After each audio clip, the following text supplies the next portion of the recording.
Hello students. सो semiconductor 11th का is the last chapter. अगर हम बात करते हैं सीईटी के टॉपिक्स के बारे में, टोटल 8 चैप्टर हैं 11th के, उसमें से ये पार्ट सबसे लास्ट में है। और अगर हम बात करते हैं नीट जेई में, तो सेमीकंडक्टर उसके लिए भी काफी ज्यादा इंपॉर्टेंट चैप्टर है, या कोई दूसरे कॉम्पिटेटिव एग्जाम में भी सेमीकंडक्टर इंपॉर्टेंट है। एनसीईआरटी में एक ही चैप्टर है और हमारी टेक्स्ट बुक ने इसको 2 पार्ट में डिवाइड करके रखा हुआ है। 12th हम डिस्कस कर चुके हैं, बचा जो है वो 11th है। Now what is the best part or what is the good part about 11th semiconductor? You have hardly any formula, मतलब कि यहाँ पे फॉर्मूला बहुत कम है। So it is all about the theory. So आपको पता होगा सीईटी फिजिक्स में 50 में से 10 से 12 क्वेश्चन जो है वो थियोरेटिकल है, और गारंटी है कि अगर सेमीकंडक्टर में से हमने जो क्वेश्चंस देखे हैं 11th के, वो सारे के सारे आपके थियोरेटिकल हैं। तो यहाँ पे कौन से कंसेप्ट इंपॉर्टेंट हैं जिसके ऊपर आपको थियोरी पढ़नी पड़ेगी। और इसको आप ऐसा नहीं सोच सकते कि मान लो कि मैंने टेक्स्ट बुक नहीं पढ़ा तो मेरा मतलब काम सॉल्व हो जाएगा। मतलब जैसे बाकी सब चैप्टर्स में हम बोल सकते हैं कि यार हमने बहुत सारी चीजें आपको कंसाइज वे में बोल दी है, तो आपने अब वो फॉर्मूला लिस्ट एक बार गो थ्रू करिए और एमसीक्यू प्रैक्टिस करिए, तो you are good to go. But in this particular chapter आपको जेन्युइनली थोड़ा सा टेक्स्ट बुक रीडिंग या तो कोई रिसोर्स मटेरियल जो आपने बोर्ड्स के टाइम प्रिपेयर करा हो, तो एक बार ऊपर ऊपर से गो थ्रू करना पड़ेगा। हमारा सजेशन होगा कि आप 11th का जो सेमीकंडक्टर का एक टेक्स्ट बुक है उसका क्विक ओवरव्यू 15-20 मिनट में, 25 मिनट में सिर्फ ऊपर ऊपर से देख लो, और उसको देखने से पहले ये वीडियो आप जरूर देख लो, सो दैट आपको आइडिया लगे कि किस पे ज्यादा फोकस करना है। Okay, so without wasting time मैं आगे बढ़ता हूँ। सबसे पहले हमारे पास जो सेमीकंडक्टर है, ओके, सेमीकंडक्टर को हम क्लासिफाई इस तरह से करते हैं। पहले तो मेटल्स या हमारे पास जो कंडक्टर्स होते हैं, सॉलिड जो होता है, उसको हम 3 पार्ट में डिवाइड करते हैं। एक होता है जो मेटल होता है, एक होता है सेमीकंडक्टर, यहाँ पे स्पेलिंग में थोड़ा सा गड़बड़ है, और नेक्स्ट होता है इंसुलेटर। तीनों में एनर्जी बैंड के फॉर्मेशन में डिफरेंस है कि सबसे पहले मेटल में कंडक्शन बैंड और वैलेंस बैंड में जो बैंड गैप होता है वो 0 होता है। आई थिंक ये आपको दिख रहा होगा बेटा। और सेमीकंडक्टर में यही जो बैंड गैप होता है वो रफली 1 इलेक्ट्रॉन वोल्ट के आजू बाजू होता है। बराबर बेटा। अगर हम बात करते हैं इंसुलेटर के बारे में, तो इंसुलेटर में आपका कंडक्शन बैंड और वैलेंस बैंड के बीच का जो डिफरेंस है वो ग्रेटर देन 5 इलेक्ट्रॉन वोल्ट होता है। ओके, तो नाउ ये गैप बहुत ज्यादा होने की वजह से इलेक्ट्रॉन्स जो है वो valence band to conduction band में जंप नहीं कर सकते। The gap between the conduction band and valence band is known as forbidden energy gap. Okay, now this is forbidden energy gap, मतलब जहां पे इलेक्ट्रॉन्स बीच में नहीं रह सकते। Okay, so very important thing जो आपको पता होनी चाहिए। नाउ सेमीकंडक्टर को अगर हम देखते हैं 0 केल्विन पे, तो 0 केल्विन पे सेमीकंडक्टर बिहेव्स लाइक अ इंसुलेटर, क्योंकि ज्यादा से ज्यादा जितने भी इलेक्ट्रॉन्स हैं वो वैलेंस बैंड में ही होंगे और कंडक्शन बैंड में हार्डली कोई होगा। बिकॉज ऑफ दैट 0 केल्विन पे वो किसकी तरह बिहेव करेगा? सेमीकंडक्टर। पर जैसे ही तुम उसको रूम टेम्परेचर पे लेके आओ, तो धीरे धीरे करके इलेक्ट्रॉन्स यहाँ से यहाँ पे जंप मारना स्टार्ट कर देंगे, एंड हेंस वो कंडक्शन प्रोसेस को स्टार्ट करेंगे बेटा। ओके, सो रूम टेम्परेचर पे वो अब सेमीकंडक्टर नॉर्मल बिहेव करता है। मैं मेटल और सेमीकंडक्टर में एक बहुत इंपॉर्टेंट डिफरेंस समझाने का ट्राई करूंगा, और वो जो डिफरेंस है वो ये है कि आपको एक चीज पता होनी चाहिए कि मेटल में पीटीसी होता है और सेमीकंडक्टर में एनटीसी होता है। नाउ डिफरेंस क्या है? पीटीसी मतलब होता है positive temperature coefficient of resistance,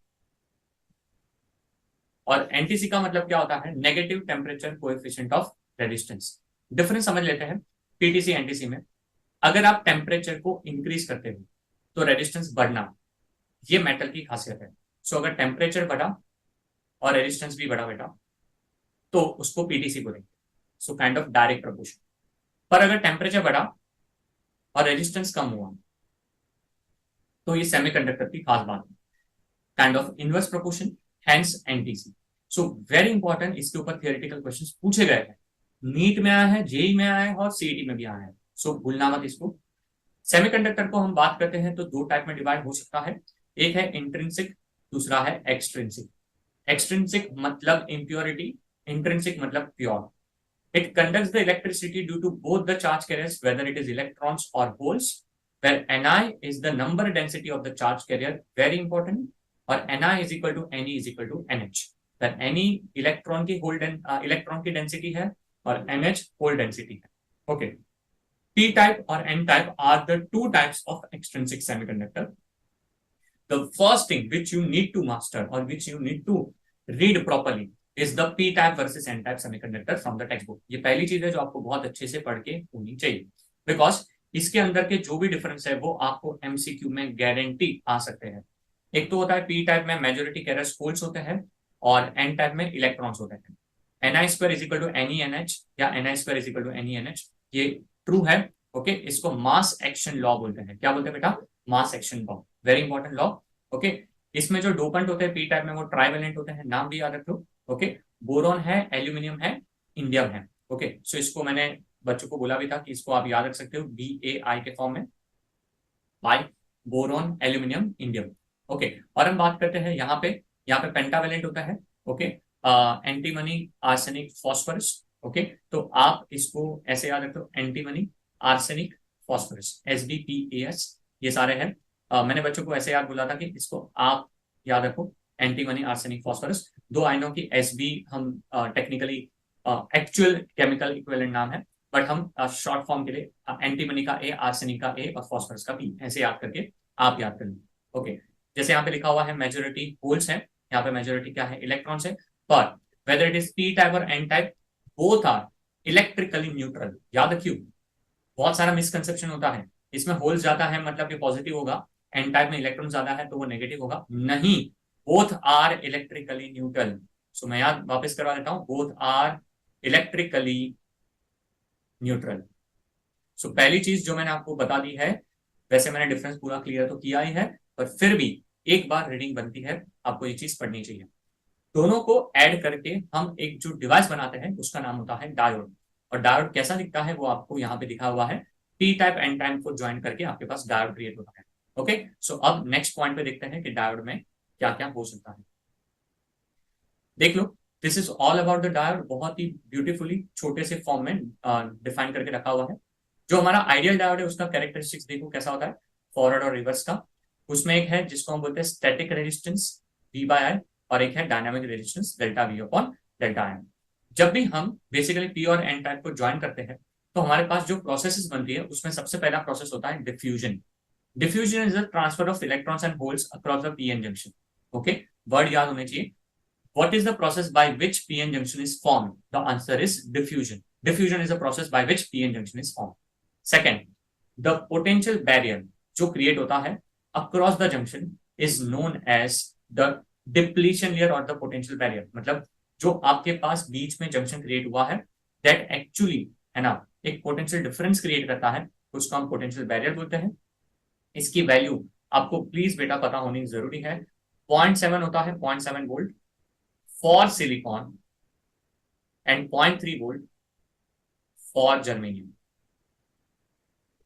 So 0.7 for silicon, 0.3 for germanium. Very important. Depletion layer is the region across the junction which is devoid of charge carriers. है ना, depleted है, वहां पे चार्ज कैरियर्स नहीं है. So what I'm trying to say, ये तीन definition very important है. अगेन टेक्स्ट बुक में से पीएन जंक्शन डायोड का एक जो सेगमेंट है वो पढ़ना चाहिए. ऑल्सो जो दो टाइप की बायसिंग है जो मैंने यहाँ पे आपके सामने शो करी हुई है.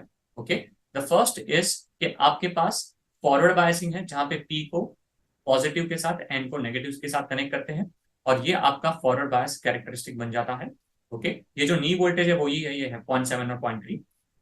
फॉरवर्ड बायस में width of the depletion layer decrease होता है, करंट बढ़ते जाता है, पर आप उसको डायोड को एक्चुअली में कंडक्ट करवा सकते हो फॉरवर्ड बायस में. इसीलिए इसका जो स्विच है वो ऑन स्टेट में रहता है, मतलब आप डायोड को एज अ ऑन स्टेट मान सकते हो. ओके, देन रिवर्स बायस आता है बेटा. रिवर्स बायस में positive is connected to negative and negative is connected to positive. जहां पे आपके पास ये वाला जो ग्राफ बनाया हुआ है वो अवेलेबल है. ये जो है यहाँ पे क्या होता है कि विड्थ ऑफ डिप्लीशन लेयर बढ़ते जाता है. करंट फ्लो जो होता है फॉरवर्ड बायस में वो होता है because of the majority charge carriers, और हम बात करते हैं रिवर्स बायस में तो वो होता है because of the minority charge carriers. और इसमें जो स्विच होती है वो ऑफ स्टेट में होती है. ओके, मतलब आप डायोड को अज्यूम कर सकते हो कि डायोड अभी बंद है. नाउ इसके ऊपर जो मैंने क्वेश्चंस देखे हुए हैं वो कुछ ऐसे देखे हुए हैं कि आइडेंटिफाई करो कि इसमें से कौन सा डायग्राम है वो फॉरवर्ड बायस में कनेक्टेड है. सो मैं यहाँ पे आपको एक चीज एक्सप्लेन करना चाहूंगा जो बहुत इंपॉर्टेंट है, जिसमें बच्चे गलती कर लेते हैं. सबको बताया डायोड का पॉजिटिव है, डायोड का नेगेटिव. ओके, सो अगर मान लो कि मैंने यहाँ पे -5 वोल्ट कनेक्ट किया और यहाँ पे -3 वोल्ट कनेक्ट किया, सो अब मैं बच्चों को पूछूं कि अभी ये डायोड कौन से बायस में है। ओके, सो आप पहले तो अपने आप को पूछो और आंसर कर लो, फिर मैं जो बता रहा हूँ वो समझना। प्लस को मैंने -5 वोल्ट दिया हुआ है, माइनस को -3 वोल्ट दिया हुआ है, डायोड कौन से बायस में। So the correct answer is the diode is in reverse bias. Okay, the diode is in reverse bias. So try to understand when we say P is connected to positive and is connected to negative, that does not mean कि positive और negative ही होने चाहिए। That means higher potential and lower potential. Mark my word, higher potential and lower potential. यहाँ पे positive is connected to -5, which is lower, and minus is connected to -3, which is higher. Hence ये किस में connect हो गया बेटा, reverse bias में connect हो गया, है ना। पर आई थिंक आप मेरे साथ अप्रिशिएट करोगे कि अगर मान लो मैंने आपके पास ऐसा डायग्राम बनाया होता, ये आपके पास डायोड है बेटा, मान लो ये साइड को मैं 0 वोल्ट रखता और इस साइड को -3 वोल्ट रखता, तो positive connected to 0, negative connected to -3, so positive connected to higher, negative connected to lower, तो ये किस में चला जाएगा बेटा, फॉरवर्ड बायस में चला जाएगा। इसके ऊपर बहुत सारे क्वेश्चंस पूछे गए, सो प्लीज बेटा इसको अच्छे से करना है। सो इस चैप्टर में से दो चीज जो आपको 100% करनी चाहिए without thinking secondary is first, P type versus N type, उसका पूरा का पूरा जो पेज है वो अच्छे से रीड करना है। सेकंड, डायोड और उसमें भी VI characteristic and forward reverse and VI characteristic, ये दो चीज अगर आप करके जाते हो तो आपका इसमें से 1 मार्क गारंटी हो जाएगा। मतलब हो ही नहीं सकता कि आपका इसमें मार्क्स कट हो जाएगा। ओके, एक क्वेश्चन सेमीकंडक्टर का आता है, श्योर है, तो ये थियोरेटिकल क्वेश्चन यहीं कहीं से बनने वाला है। Okay, with this particular chapter is also done, and हम यहाँ पे बोल सकते हैं कि हमने जो आपको चीजें बताई थी लाइक रिलेटेड टू के जो चैप्टर्स को हमें कंसाइज वे में आपके सामने लाना था इन this particular series which is revise physics in minutes, हम आपके पास लेके आए हैं with in 3 days to 4 days of your time for a time, जहाँ पे हमने रफली 24 to 25 वीडियोस को शूट किया है। ओके, आई थिंक ये आपको सीरीज काफी हेल्पफुल रहेगी, और whenever you want to revise anything, CET के बाद भी अगर आपका कोई दूसरा एग्जाम बाकी है लाइक बिट्स या फिर कोई भी अदर एग्जाम आप जो देने वाले हो, तो आप वापस चैप्टर को रिवाइज करने के लिए इसको 100% यूज करना। ओके, ऑल द बेस्ट, और बाकी दैट्स इट। सीईटी के लिए अपना बेस्ट देना है बेटा, ओके, डरना नहीं है, और हम देखते हैं इफ पॉसिबल हुआ तो हम लोग एक छोटा सा और एक वीडियो लेके आएंगे जहां पे सीईटी के पेपर को कैसे अप्रोच करना चाहिए वो हम डिस्कस करेंगे। Okay, thank you so much, till then tata bye bye.